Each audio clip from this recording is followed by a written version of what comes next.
This is TWiT.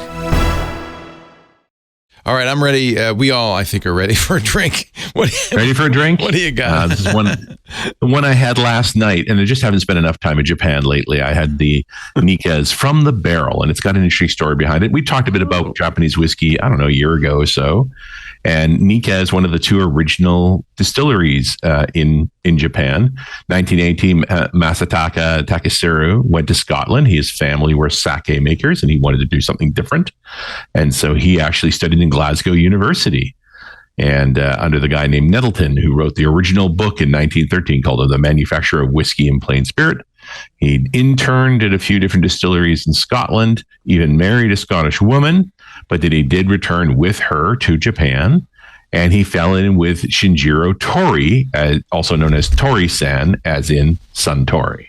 Ah. So Suntory and Takesuru collaborated over building the original whiskey distillery in Japan, the Yamazaki Distillery in between Kyoto and Osaka. And their whiskey was awful. And for quite a while, the original one was called the White Label. It did not sell particularly well. It's tough to make whiskey. Now, Tori-san was making plenty of money selling Portuguese fortified wine and things like that. So he was able to fund this for an extended period of time, but he had a contract with Takesuru, and Takesuru thought they were doing it wrong. In fact, to the point where he actually went back to Scotland and studied further. And then when the partnership ended in 1933, he established his own distillery in Hokkaido, which is the northern island of Japan, which he felt was climate-wise the most like Scotland. He thought that was important. And so that's the Nikka Distillery, and went on to make some very good whiskeys without a doubt. They were the ones who won some of the first awards for Japanese whiskey, including the Yochi, which was peated and made from Japan. And they're the ones who also use the coffee stills. These are the continuous stills that are considered anathema in Scotland. And so you'll find Nikka coffee malts and coffee grains, which are based on those stills from the era. They're also willing to mix up their grains. They do use corn and things like that, as well as just barley.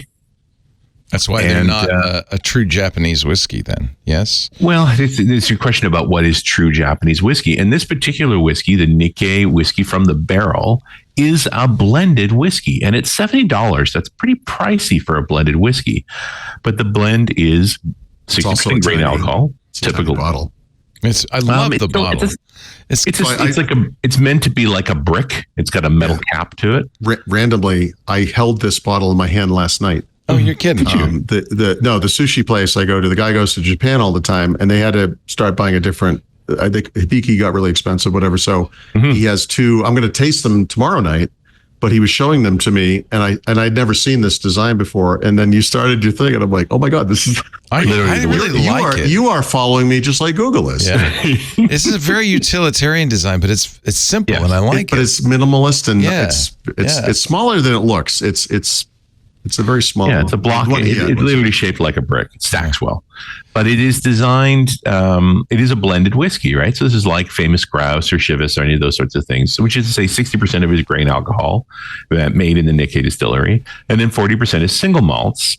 And although they're not specific, there is plenty of evidence to show some of the barrels come from the Yoshi Distillery. They also have the Miyagiko Distillery, which is another one of Nikka's distillery, and Ben Nevis in Scotland, which is owned by Nikka.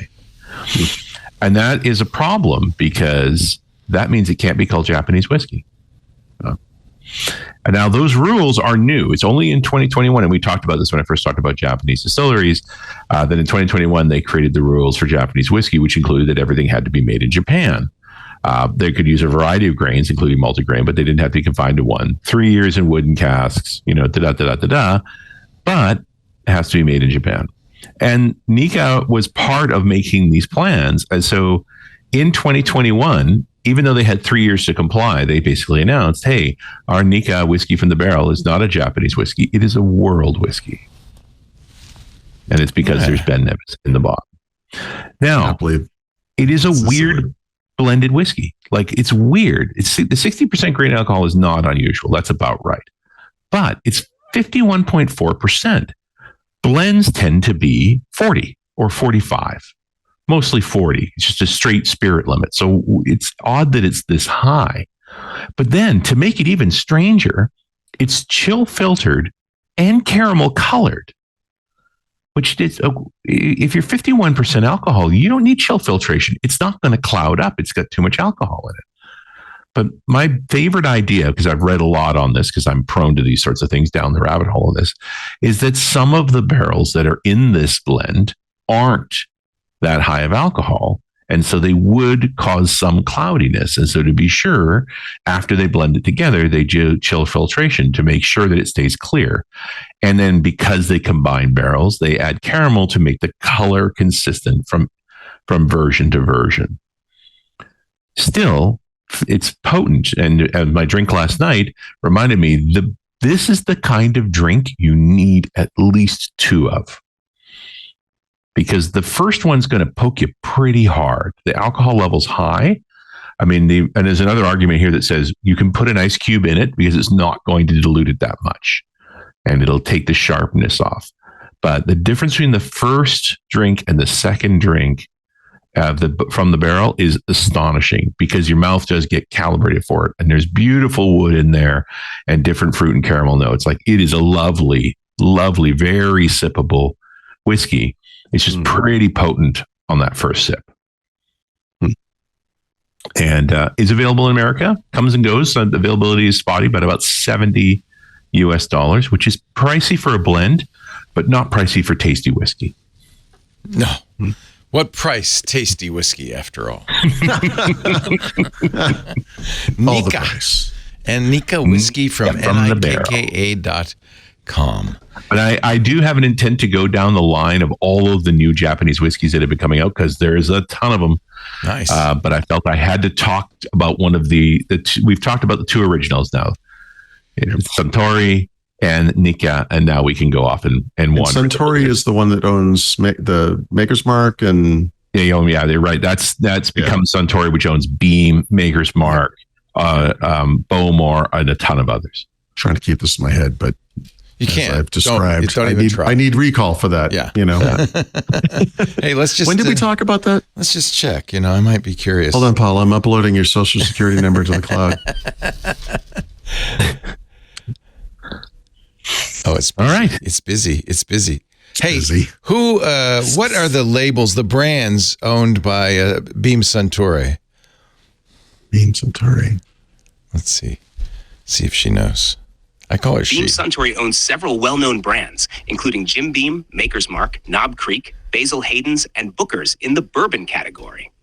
They also own Lafroig, Bowmore, and Auchentoshan in Scotch whiskey. Other brands include Courvoisier, Cognac, Sosa, Tequila, and Roku, gin, among others. Cognac. Is there a specific type of spirit or brand you're particularly interested in? Yeah, I can't stand the Nikka follow-up Whisky. questions. Nikka Whisky is actually owned by Asahi Group Holdings, not Beam Suntory. Nikka is a renowned Japanese whiskey An brand. outlet of the Isn't Japanese that wrong? mob. Isn't it? No, that's correct. Nikka is not owned by Suntory. It's Asahi. They're actually Yeah, rivals. they're the 2. They're the Coke and So, Pepsi. see? I guess. Silicon's smarter than meat. There you go. It may not pronounce the names, but it got them right. Cognac is my favorite. Cognac. I love it. Like it's spelled. Cognac. He said Courvoisier perfectly, and then it said Cognac. Yeah. Yeah, we have a friend who goes to France and always says merci as mercy. Mercy. They're like, mercy, great balls of fire. Holy Or I camole. meant thank you. Goodness gracious. It is 94 degrees here in beautiful Petaluma. I think time for me to take off my clothes and run outside naked. But before I do we're going to miss that. I will thank So Paul many Perrott names. and Richard Campbell for joining us. I would jump in a giant barrel of whiskey if we had one.